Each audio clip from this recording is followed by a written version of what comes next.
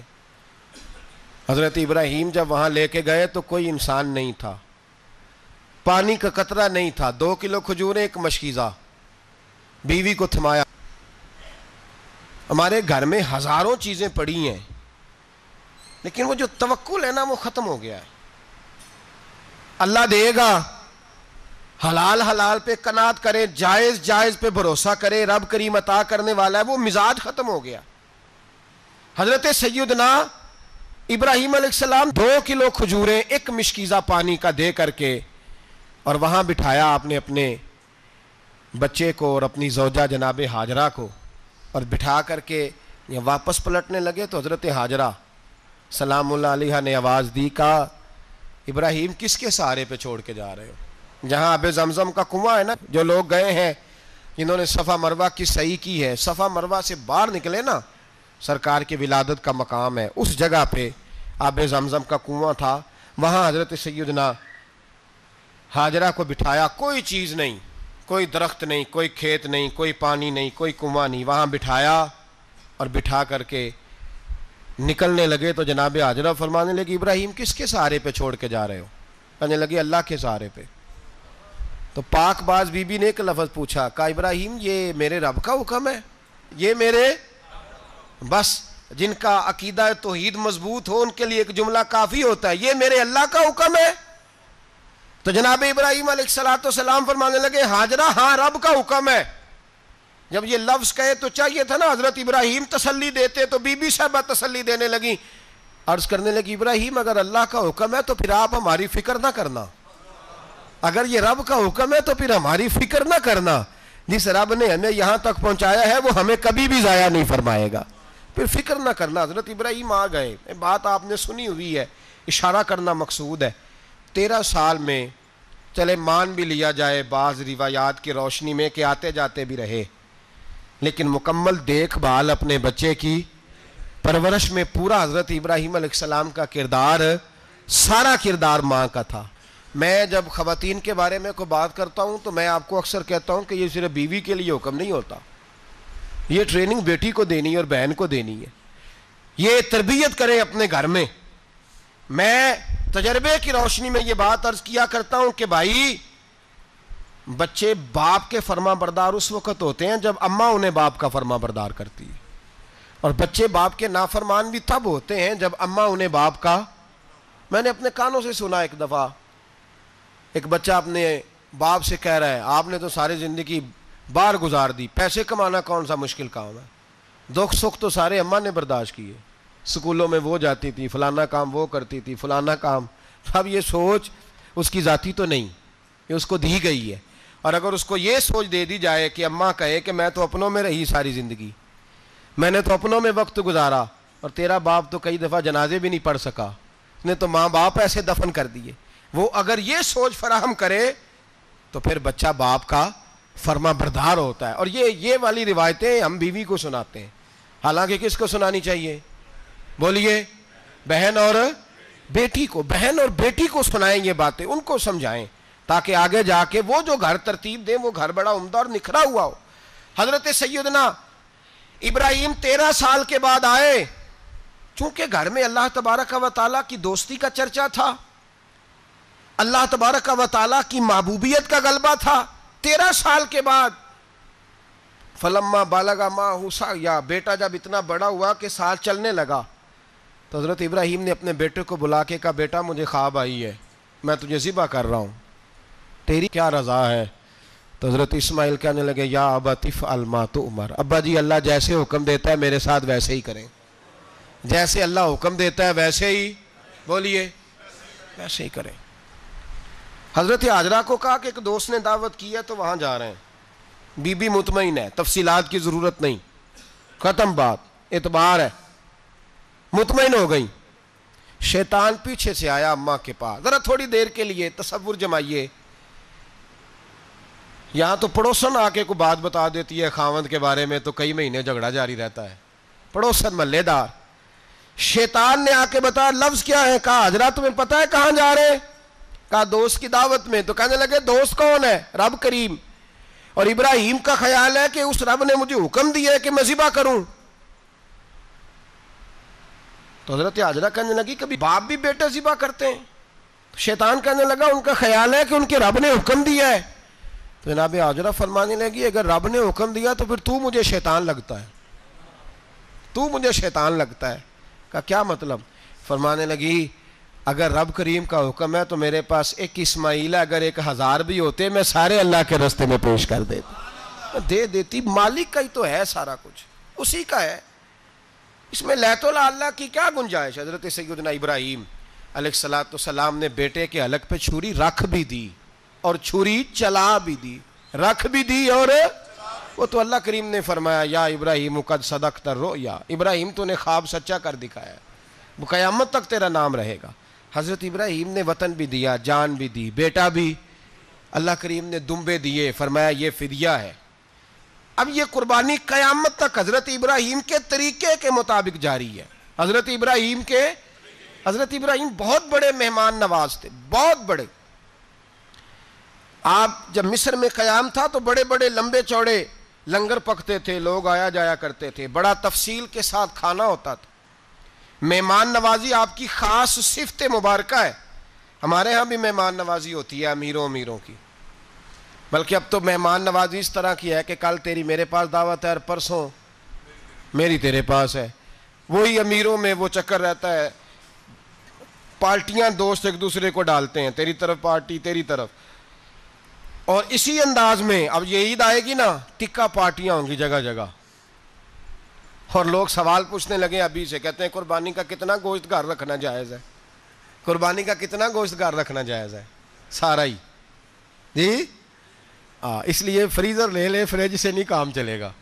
سارا ہی جہاز گھر رکھنا سارا ہی جائز ہے، رکھ لیں۔ او خدا کے بندے، قربانی وہ بندہ دیتا ہے جو سارا سال ہی گوشت کھاتا ہے، صحیح کہہ رہا ہوں؟ قربانی صاحب نصاب صاحب استطاعت بندہ دیتا ہے نا، تو وہ سارا سال ہی گوشت، تو سارا گھر میں رکھنا بھی جائز ہے، لیکن سارا دے دینا بھی۔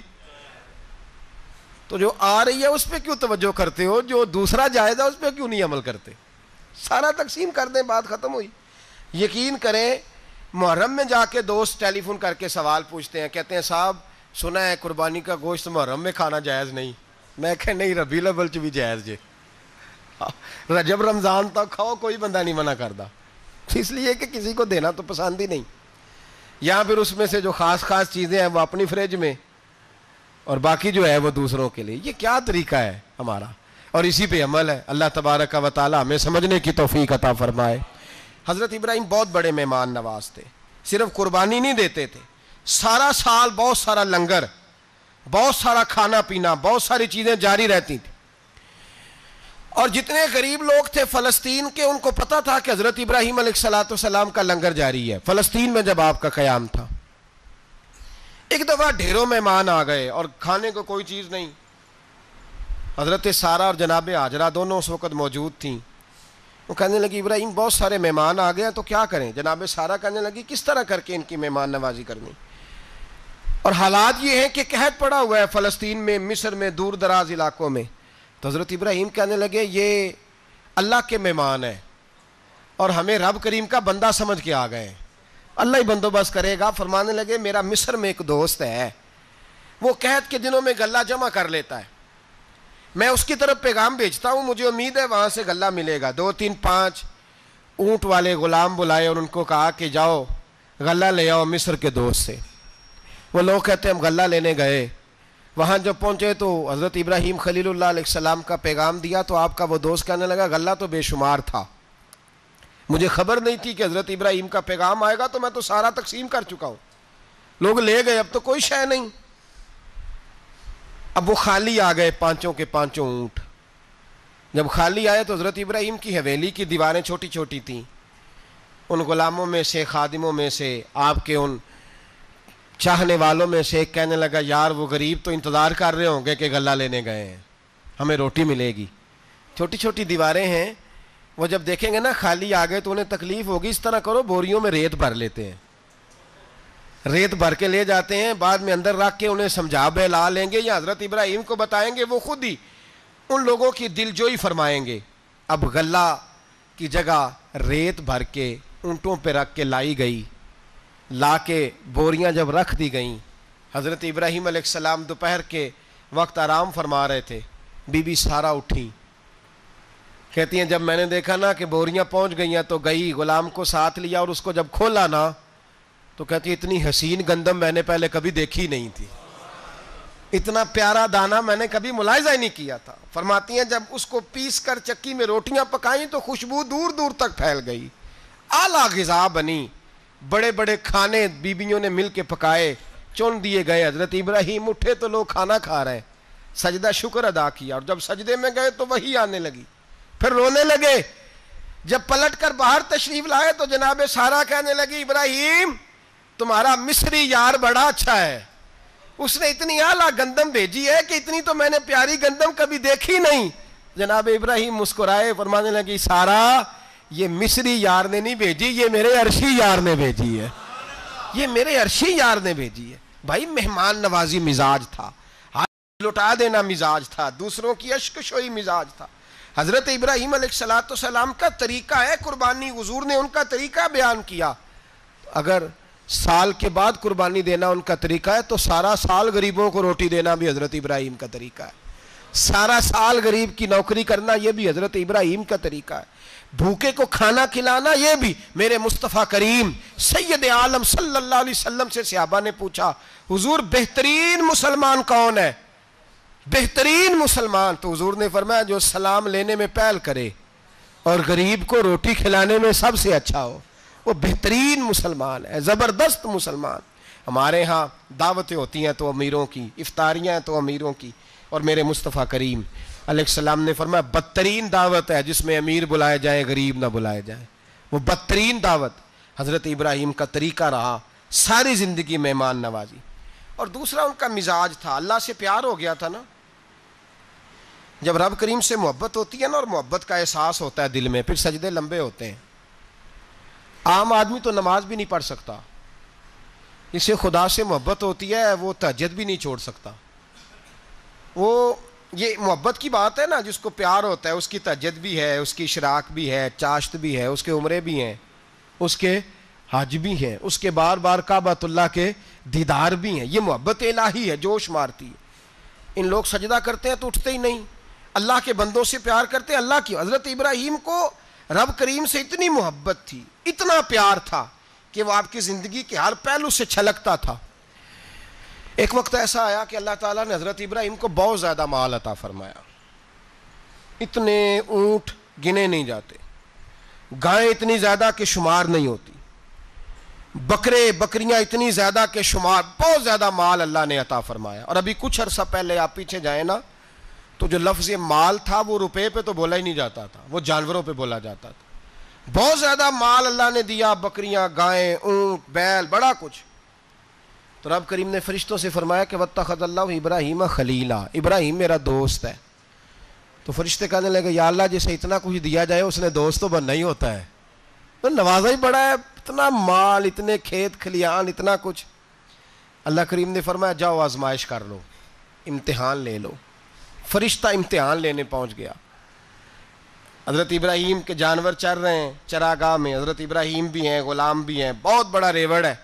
آپ تشریف فرمائیں. ایک فرشتہ آیا تو کھیت میں چھپ کے بیٹھ گیا اور بلند آواز سے کہنے لگا سبحان اللہ والحمد للہ ولا الہ الا اللہ واللہ. یہ تسبیح بڑی پسند ہے, محبوب نے ان کی فضیلت بیان کی. اب وہ حضرت سیدنا ابراہیم علیہ السلام کھڑے تھے تو وہ کھیت میں بیٹھ کے تسبیح پڑھنے لگا سبحان اللہ والحمد للہ ولا الہ الا اللہ. حضرت ابراہیم کہنے لگے یہ میرے رب کا نام کون لے رہا ہے, بڑی اس کی میٹھی آواز ہے, بڑی, کون ہے؟ ڈھونڈنے لگے, گھومتے گھومتے اس کے پاس چلے گئے. فرشتہ انسانی شکل میں, تو میرے رب کا ذکر کر رہا تھا؟ اس نے کہا میں ہی کر رہا تھا. فرمانے لگے یار ایک دفعہ پھر نہیں کرتا؟ تو کہنے لگا ابراہیم پہلے تو میں اپنی مرضی سے کر رہا تھا, تو کہتا ہے تو پیسے لگیں گے, پیسے ہیں تو کر دیتا ہوں. حضرت ابراہیم کہنے لگے بول تو کیا لے گا, میرے اللہ کا ذکر سنانے کا کیا لے گا؟ کہنے لگا جتنی بکریاں آپ چرا رہے ہیں ساری دے دے تو میں اللہ کا ذکر سنا دیتا ہوں. اور آپ نے فرمایا بس جا تیری ساری ہوئی, میرے رب کا ذکر سنا. اور پھر شروع ہو گیا سبحان اللہ الحمد للہ ولا الہ الا اللہ واللہ اکبر. حضرت ابراہیم علیہ السلام کیف میں, یار پھر ذرا سنا, نہ علماں وچ پھسا سانو, تو یار دی گل سنا سانو, ذرا دوبارہ سنا. پھر سنایا, ایک دفعہ پھر کہا. فرشتہ کہنے لگا بس جی آپ کے پیسے پورے ہو گئے. حضرت ابراہیم کہنے لگے چل ایک دفعہ اور سنا. کہنے لگا پیسے لگیں گے, تو کیا لے گا؟ کہنے لگا گائیں بھینسیں ساری میری. فرمایا بس یار اتنی قیمت, تو سنا صحیح, سارا کچھ ہی تیرا. پھر شروع ہو گیا سبحان اللہ والحمد للہ ولا الہ الا اللہ واللہ اکبر. گائیں دے دیں, بھینسیں دے دیں, وہ ذکر سناتا ہے. حضرت ابراہیم کبھی مچلتے ہیں, کبھی روتے ہیں, کبھی آہیں بھرتے ہیں. تو میرے رب کا نام لے رہا ہے, ذرا پھر سے لے. کیف جاری ہے. کہنے لگا بس بھائی. حضرت ابراہیم فرمانے لگے تو اور لے لے جو لینا ہے, مجھے ذکر سنا. اس نے کہا ابراہیم بکریاں میں لے چکا, گائے بھینسیں میں لے چکا, اونٹ رہ گئے, سارے لے لوں گا پھر ذکر سناؤں گا. فرمایا جا تیرا ہوا تو ذکر سناتا رہ, میں دیتا ہوں. دے دیا, کچھ دیر ذکر کیا تو اب خاموش ہو گیا. حضرت ابراہیم خلیل اللہ علیہ السلام فرمانے لگے ذکر سنا. کہنے لگا ابراہیم اب تیرے پاس دینے کو کیا ہے, ہر چیز تو میں لے چکا. آپ فرمانے لگے یہ گائے بھینسیں بکریاں چرانے کے لیے تجھے کوئی نوکر ملازم بھی تو چاہیے نا, تو اس طرح کر مجھے رکھ لے, میں روٹی نہیں مانگوں گا, کھانا نہیں مانگوں گا, تو اللہ کا ذکر سناتا رہنا, میں تیرے جانوروں کی نوکری کرتا رہوں گا. حضرت ابراہیم علیہ السلام نے جب یہ کہا نا, فرشتے کی آنکھوں میں آنسو آ گئے. تر دامنی پہ شیخ ہماری نہ جائیے, ہم دامن نچوڑ دیں تو فرشتے وضو کریں. فرشتہ رو پڑا اور کہنے لگا ابراہیم مجھے سینے سے لگاؤ, آپ واقعی اس قابل ہیں کہ اللہ آپ کو اپنا دوست بنائے, واقعی اس قابل ہے کہ رب آپ کو اپنا. حضرت ابراہیم علیہ السلام کا خدا سے محبت کرنے کا نرالا انداز. اور میرے بھائی یہی محبت انہیں میرے مصطفیٰ سے بھی تھی۔ ایک نبی گھر بنا رہا ہے، دوسرا بنوا رہا ہے۔ حضرت اسماعیل علیہ السلام پتھر اٹھا اٹھا کے لا رہے ہیں، جناب ابراہیم بنا رہے ہیں۔ جب خانہ کعبہ بن گیا تو کہنے لگے ربنا وابعث فیہم رسولا، اے اللہ اب اسے بسانے کے لیے اپنا آخری رسول بھی عطا فرما۔ نبی پاک فرماتے ہیں میں دعا ہوں حضرت ابراہیم کی۔ یہ قربانی حضرت ابراہیم کا طریقہ ہے۔ حضور نے اگرچہ نبی پاک کی اپنی سنت تھی، یہ بھی کہہ سکتے تھے سنتی و سنت ابیکم ابراہیم، میری سنت ہے اور تمہارے باپ ابراہیم کی سنت ہے، یہ نہیں فرمایا۔ جب صحابہ نے کہا قربانی کیا ہے، فرمایا سنت ابیکم ابراہیم، یہ تمہارے باپ ابراہیم کی سنت ہے۔ ہر صاحب نصاب پر قربانی واجب ہے۔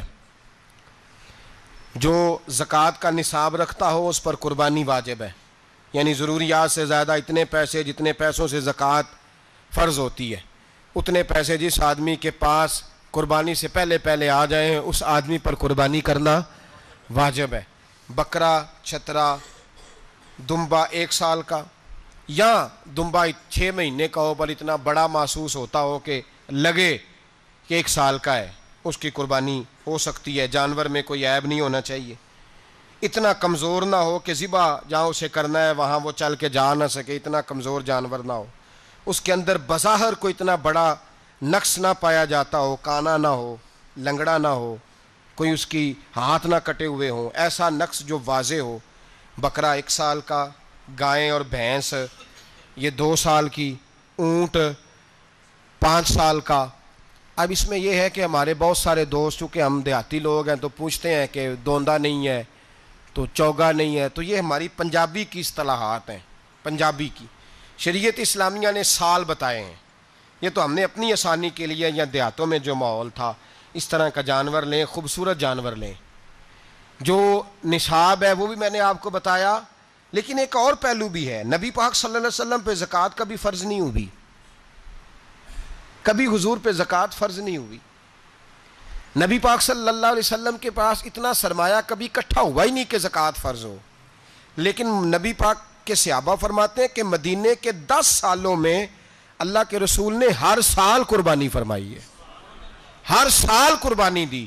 اور جس سال حضور حج کرنے گئے اس سال اللہ کے نبی نے 63 اونٹ ذبح فرمائے، اور حضور صلی اللہ علیہ وسلم جب اونٹ ذبح کرنے لگتے نا تو صحابہ کہتے ہیں اونٹ خود دوڑ کے حضور کے سامنے آ کے لیٹ جاتا، اور نبی پاک اسے ذبح کرتے اور فرماتے ہیں ایک دوسرے کو دھکے دیتے اونٹ کے، پہلے میں نے جانا ہے ذبح ہونے کے لیے، پہلے میں نے، انہیں پتا تھا کہ جو مصطفیٰ کے ہاتھوں ذبح ہوگا وہ تو دائمی زندگی پا جائے گا، یہاں بھی وہاں بھی زندہ۔ 63 اونٹ ذبح کیے۔ ایک اونٹ میں کتنی قربانیاں ہوتی ہیں؟ 7۔ اب 63 کو 7 سے ضرب دو گے تو کتنی بنے گی؟ اور پھر نبی پاک صلی اللہ علیہ وسلم نے 10 سال مدینہ منورہ میں قربانی دی، ہر سال۔ اب وہ 63 اونٹ، ایک اونٹ میں 7 قربانیاں، ہر سال یہاں قربانی، اور مولا علی شیر خدا فرماتے ہیں نبی پاک 2 قربانیاں دیتے۔ میں نے کہا حضور 2 جانور ذبح کر رہے ہیں آپ، تو حضور نے فرمایا ایک میری طرف سے، ایک میری امت کی طرف سے، غریبوں کی طرف سے۔ اور حضرت علی کو حضور نے وصیت فرمائی تو 2 دیا کرے گا۔ یا رسول اللہ صلی اللہ علیہ وسلم میں غلام ہوں، خادم ہوں۔ حضور نے فرمایا علی ایک تو نے اپنی دینی ہے، ایک میری طرف سے دینی ہے۔ 2 قربانیاں۔ مولا علی نے بھی ساری زندگی 2 قربانیاں دی۔ حضرت علی بھی مال کے نصاب نہیں تھے، اپنا مکان ہی نہیں تھا، کوئی کاروبار نہیں تھا، کئی دن فاقے رہتے تھے، پر قربانیاں کتنی دیتے تھے؟ 2۔ ہمارے پاس ویسے اگر سسرال میں، میکے میں، کزنوں میں کچھ شادی ہو جائے تو 50-60 ہزار کا خرچہ برابر ہے، وہ پکا ہے۔ اور قربانی کی باری غریب ہو گئے، سارے ہی غریب ہو گئے، کہتے نہیں یہاں مشکل ہے۔ او خدا کے بندے، اللہ کے ساتھ تجارت کر، اس کے رستے میں 1 دے گا، رب تجھے 70 گنا اضافہ کے ساتھ عطا فرمائے گا۔ قربانی مال کے نصاب پہ ہے۔